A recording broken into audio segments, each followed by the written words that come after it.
I love you, Jaycey Rose. I hope you have the most amazing sleep. Love, Daddy.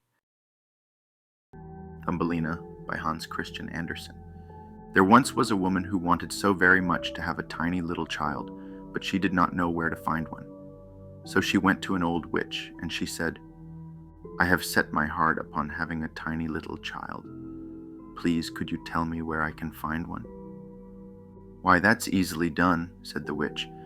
"Here's a grain of barley for you, but it isn't at all the sort of barley that farmers grow in their fields, or that the chickens get to eat. Put it in a flower pot, and you'll see what you shall see." "Oh, thank you," the woman said. She gave the witch 12 pennies and planted the barley seed as soon as she got home. It quickly grew into a fine, large flower, which looked very much like a tulip, but the petals were folded tight as though it were still a bud. "This is such a pretty flower," said the woman. She kissed its lovely red and yellow petals, and just as she kissed it, the flower gave a loud pop and flew open. It was a tulip, right enough, but on the green cushion in the middle of it sat a tiny girl. She was dainty and fair to see, but she was no taller than your thumb, so she was called Thumbelina. A nicely polished walnut shell served as her cradle. Her mattress was made of the blue petals of violets, and a rose petal was pulled up to cover her. That was how she slept at night. In the daytime, she played on a table where the woman put a plate surrounded with a wreath of flowers. Their stems lay in the water, on which there floated a large tulip petal. Thumbelina used the petal as a boat, and with a pair of white horsehairs for oars, she could row clear across the plate, a charming sight. She could sing, too. Her voice was the softest and sweetest that anyone ever has heard. One night, as she lay in her cradle, a horrible toad hopped in through the window. One of the panes was broken. This big, ugly, slimy toad jumped right down on the table where Thumbelina was asleep under the red rose petal. "Here's a perfect wife for my son," the toad exclaimed. She seized upon the walnut shell in which Thumbelina lay asleep and hopped off with it out the window and into the garden. A big broad stream ran through it with a muddy marsh along its banks, and here the toad lived with her son. Ugh! He was just like his mother, slimy and horrible. "Coax, coax, brek ek ekakex," was all that he could say when he saw the graceful little girl in the walnut shell. "Don't speak so loud, or you will wake her up," the old toad told him. "She might get away from us yet, for she is as light as a puff of swan's down. We must put her on one of the broad water lily leaves out in the stream. She is so small and light that it will be just like an island to her, and she can't run away from us while we are making our best room under the mud, ready for you two to live in." Many water lilies with broad green leaves grew in the stream, and it looked as if they were floating on the surface. The leaf which lay furthest from the bank was the largest of them all, and it was to this leaf that the old toad swam with the walnut shell which held Thumbelina. The poor little thing woke up early next morning, and when she saw where she was, she began to cry bitterly. There was water all around the big green leaf, and there was no way at all for her to reach the shore. The old toad sat in the mud, decorating a room with green rushes and yellow water lilies, to have it looking its best for her new daughter-in-law. Then she and her ugly son swam out to the leaf on which Thumbelina was standing. They came for her pretty little bed, which they wanted to carry to the bridal chamber before they took her there. The old toad curtsied deep in the water before her and said, "Meet my son. He is to be your husband, and you will share a delightful home in the mud." "Coax, coax, brek ekekeks," was all that her son could say. Then they took the pretty little bed and swam away with it. Left all alone on the green leaf, Thumbelina sat down and cried. She did not want to live in the slimy toad's house, and she didn't want to have the toad's horrible son for her husband. The little fishes who swam in the water beneath her had seen the toad and heard what she had said, so up popped their heads to have a look at the little girl. No sooner had they seen her than they felt very sorry that anyone so pretty should have to go down to live with that hideous toad. No, that should never be. They gathered around the green stem which held the leaf where she was, and gnawed it in two with their teeth. Away went the leaf down the stream, and away went Thumbelina, far away where the toad could not catch her. Thumbelina sailed past many a place, and when the little birds in the bushes saw her, they sang, "What a darling little girl." The leaf drifted further and further away with her, and so it was that Thumbelina became a traveler. A lovely white butterfly kept fluttering around her, and at last alighted on the leaf because he admired Thumbelina. She was a happy little girl again, now that the toad could not catch her. It was all very lovely as she floated along, and where the sun struck the water it looked like shining gold. Thumbelina undid her sash, tied one end of it to the butterfly, and made the other end fast to the leaf.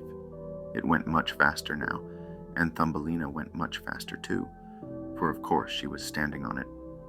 Just then a big Maybug flew by and caught sight of her. Immediately he fastened his claws around her slender waist and flew with her up into a tree. Away went the green leaf down the stream, and away went the butterfly with it, for he was tied to the leaf and could not get loose. My goodness, how frightened little Thumbelina was when the Maybug carried her up in the tree. But she was even more sorry for the nice white butterfly she had fastened to the leaf, because if he couldn't free himself, he would have to starve to death.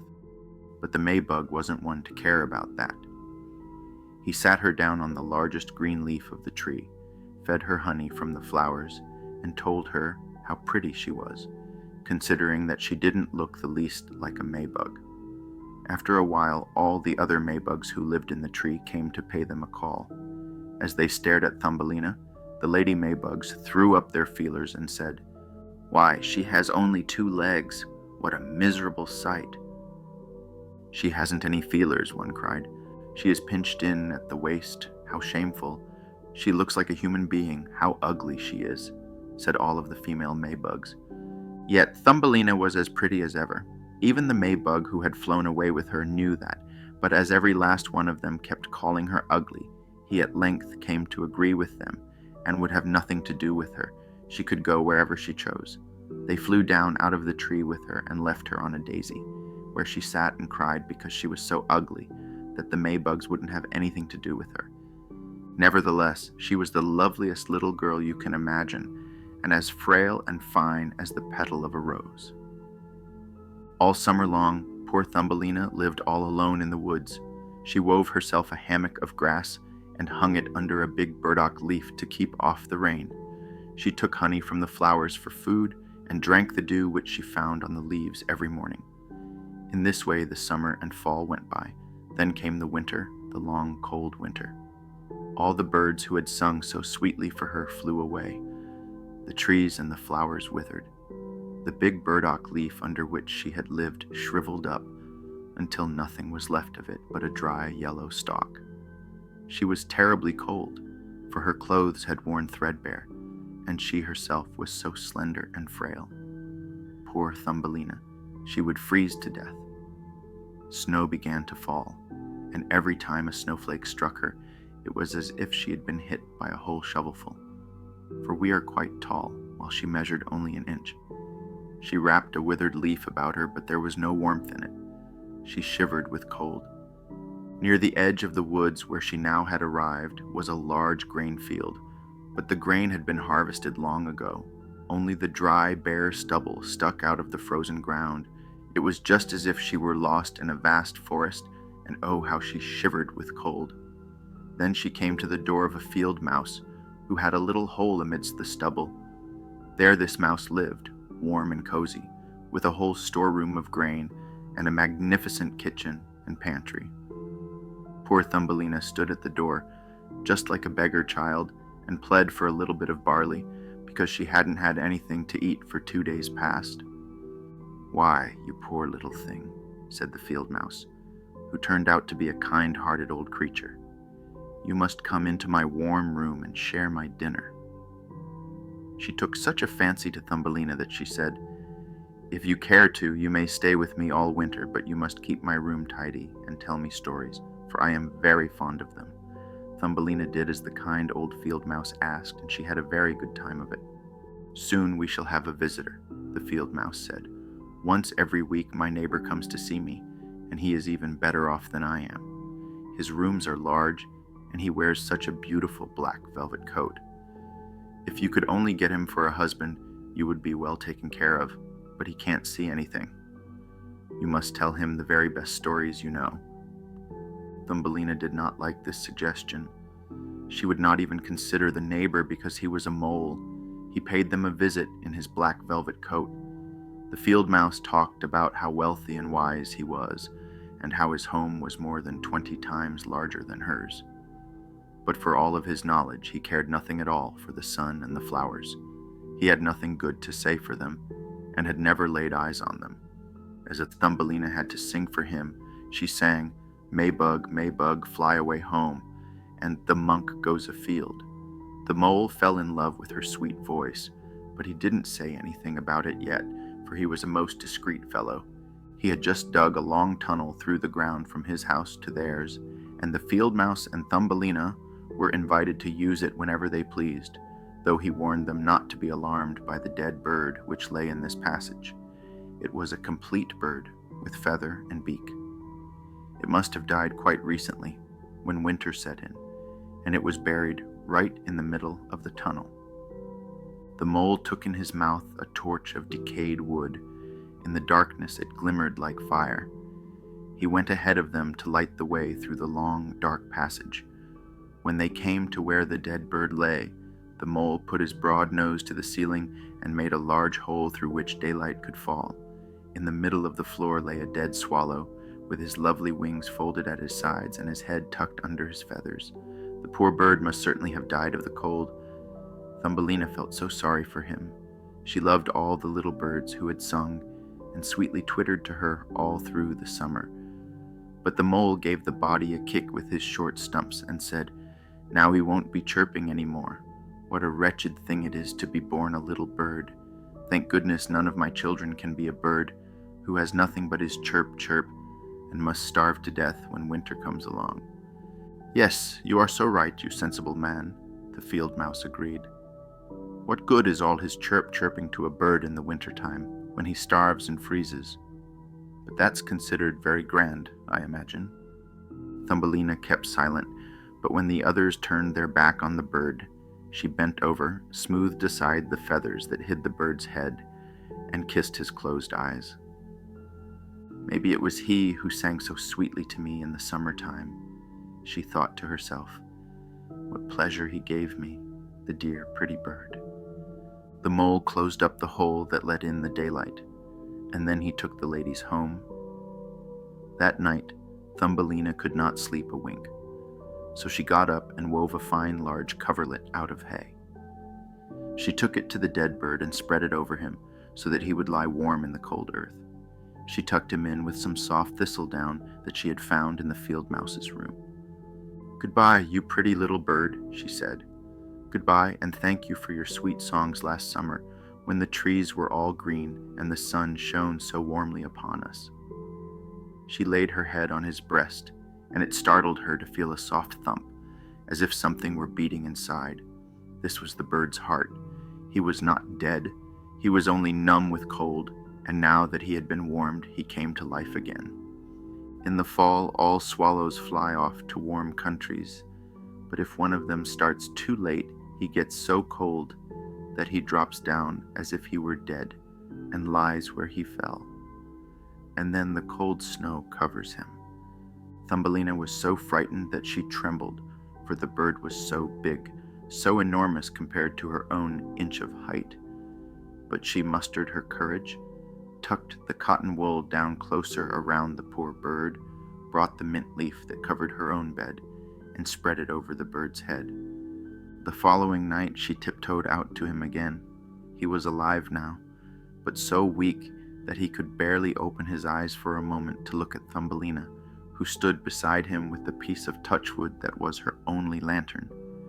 "Thank you, pretty little child," the sick swallow said. "I have been wonderfully warmed. Soon I shall get strong once more, and be able to fly again in the warm sunshine." "Oh," she said, "it's cold outside. It's snowing and freezing. You just stay in your warm bed and I'll nurse you." Then she brought him some water in the petal of a flower. The swallow drank, and told her how he had hurt one of his wings in a thorn bush, and for that reason couldn't fly as fast as the other swallows, when they flew far, far away to the warm countries. Finally, he had dropped to the ground. That was all he remembered, and he had no idea how he came to be where she found him. The swallow stayed there all through the winter, and Thumbelina was kind to him and tended him with loving care. She didn't say anything about this to the field mouse or to the mole, because they did not like the poor unfortunate swallow. As soon as spring came and the sun warmed the earth, the swallow told Thumbelina it was time to say goodbye. She reopened the hole that the mole had made in the ceiling, and the sun shone in splendor upon them. The swallow asked Thumbelina to go with him. She could sit on his back as they flew away through the green woods. But Thumbelina knew that it would make the old field mouse feel badly if she left like that. So she said, "No, I cannot go." Fare you well, my good and pretty girl," said the swallow as he flew into the sunshine. Tears came into Thumbelina's eyes as she watched him go, for she was so fond of the poor swallow. Chirp, chirp, sang the bird, as he flew into the green woods. Thumbelina felt very downcast. She was not permitted to go out in the warm sunshine. Moreover, the grain that was sown in the field above the field mouse's house grew so tall that, to a poor little girl who was only an inch high, it was like a dense forest. "You must work on your trousseau this summer," the field mouse said, for their neighbor, that loathsome mole in his black velvet coat, had proposed to her. "You must have both woolens and linens, both bedding and wardrobe, when you become the mole's wife." Thumbelina had to turn the spindle, and the field mouse hired 4 spiders to spin and weave for her day and night. The mole came to call every evening, and his favorite remark was that the sun, which now baked the earth as hard as a rock, would not be nearly so hot when summer was over. Yes, as soon as summer was past, he would be marrying Thumbelina. But she was not at all happy about it, because she didn't like the tedious mole the least bit. Every morning at sunrise and every evening at sunset, she would steal out the door. When the breeze blew the ears of grain apart, she could catch glimpses of the blue sky. She could dream about how bright and fair it was out of doors, and how she wished she would see her dear swallow again. But he did not come back, for doubtless he was far away, flying about in the lovely green woods. When fall arrived, Thumbelina's whole trousseau was ready. "Your wedding day is 4 weeks off," the field mouse told her. But Thumbelina cried and declared that she would not have the tedious mole for a husband. "Fiddlesticks," said the field mouse. "Don't you be obstinate, or I'll bite you with my white teeth. Why, you're getting a superb husband. The queen herself hasn't a black velvet coat as fine as his. Both his kitchen and his cellar are well supplied. You ought to thank goodness that you are getting him." Then came the wedding day. The mole had come to take Thumbelina home with him, where she would have to live deep underground and never go out in the warm sunshine again, because he disliked it so. The poor little girl felt very sad that she had to say goodbye to the glorious sun, which the field mouse had at least let her look out at through the doorway. "Farewell, bright sun," she said. With her arm stretched toward it, she walked a little way from the field mouse's home. The grain had been harvested, and only the dry stubble was left in the field. "Farewell, farewell," she cried again, and flung her little arms around a small red flower that was still in bloom. "If you see my dear swallow, please give him my love." Chirp, chirp, chirp, chirp. She suddenly heard a twittering over her head. She looked up, and there was the swallow just passing by. He was so glad to see Thumbelina, although, when she told him how she hated to marry the mole and live deep underground where the sun never shone, she could not hold back her tears. "Now that the cold winter is coming," the swallow told her, "I shall fly far, far away to the warm countries. Won't you come along with me? You can ride on my back. Just tie yourself on with your sash, and away we'll fly. Far from the ugly mole and his dark hole, far, far away over the mountains to the warm countries where the sun shines so much fairer than here, to where it is always summer and there are always flowers. Please fly away with me, dear little Thumbelina, you who saved my life when I lay frozen in a dark hole in the earth." "Yes, I will go with you," said Thumbelina. She sat on his back, put her feet on his outstretched wings, and fastened her sash to one of his strongest feathers.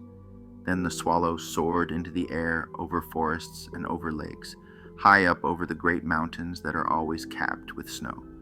When Thumbelina felt cold in the chill air, she crept under the bird's warm feathers, with only her little head stuck out to watch all the wonderful sights below. At length, they came to the warm countries. There the sun shone far more brightly than it ever does here, and the sky seemed twice as high. Along the ditches and hedgerows grew marvelous green and blue grapes. Lemons and oranges hung in the woods. The air smelled sweetly of myrtle and thyme. By the wayside the loveliest children ran hither and thither, playing with the brightly colored butterflies.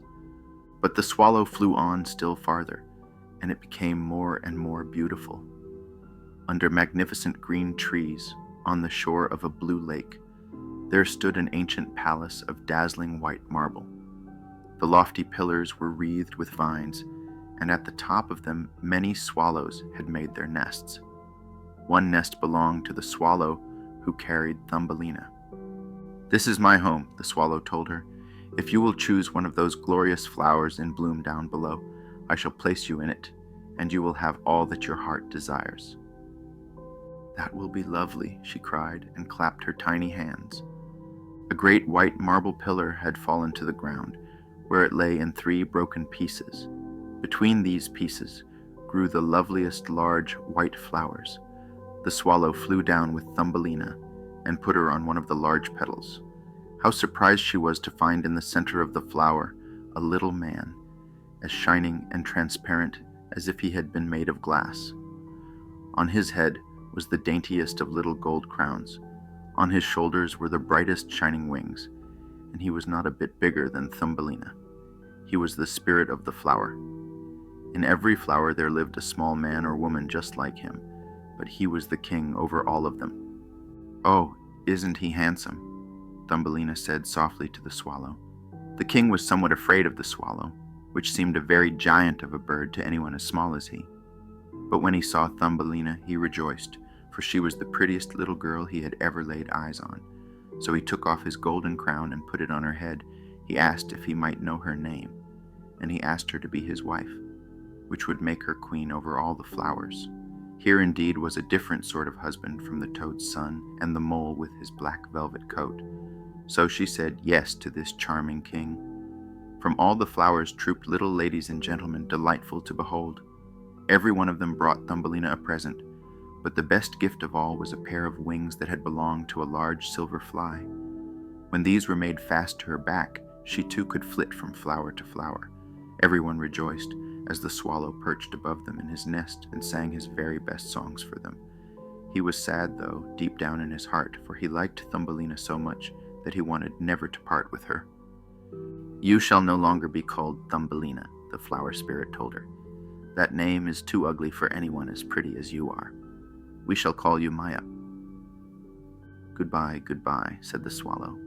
He flew away again from the warm countries, back to faraway Denmark, where he had a little nest over the window of the man who can tell you fairy tales. To him, the bird sang, "Chirp, chirp, chirp, chirp," and that's how we heard the whole story.